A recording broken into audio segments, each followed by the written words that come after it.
I find the single biggest contradiction in the Quran. The Quran is a central religious text for over a billion Muslims around the world, considered by its followers to be the literal word of God as revealed to the Prophet Muhammad. It's revered for its divine perfection and seen as a guide for life, a source of wisdom, and a beacon of spiritual light. Yet, like any ancient text that's been translated and interpreted across centuries, it has its complexities and challenges.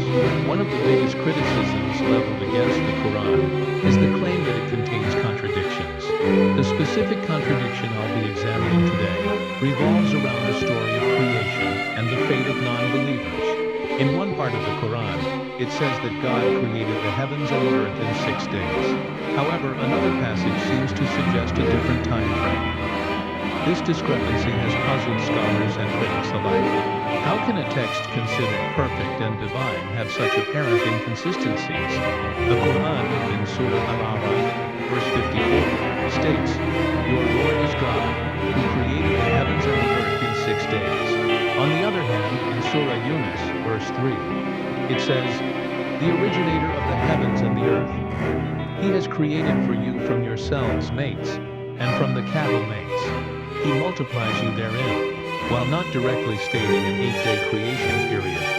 Interpretations and translations can lead to confusion about the duration.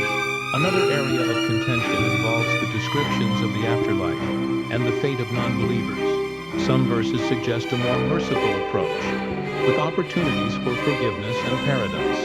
For example, Surah Az-Zumar, verse 53, states, "Say, O my servants who have transgressed against themselves, do not despair of the mercy of God."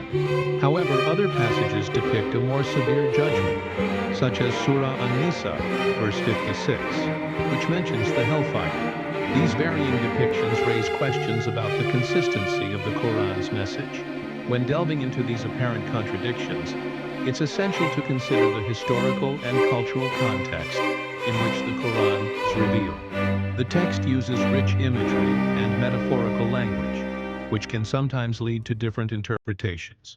Scholars often point out that the Quran is a product of its time, addressing specific audiences and challenges faced by early Muslims.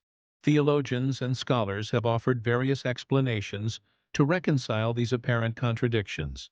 One approach involves understanding the Quran's use of symbolic language and the concept of nasi, or abrogation, where later verses can supersede earlier ones.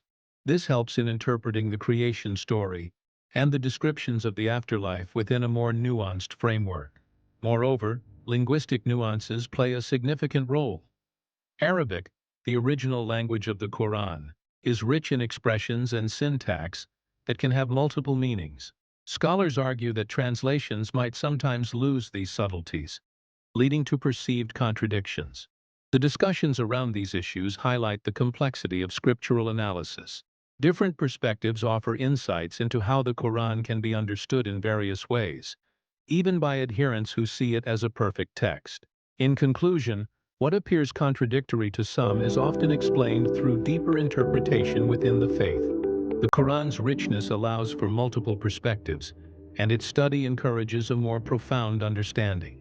If you've got your own thoughts on this or other contradictions, or maybe questions about the Quran or any other religious text, share them in the comments below.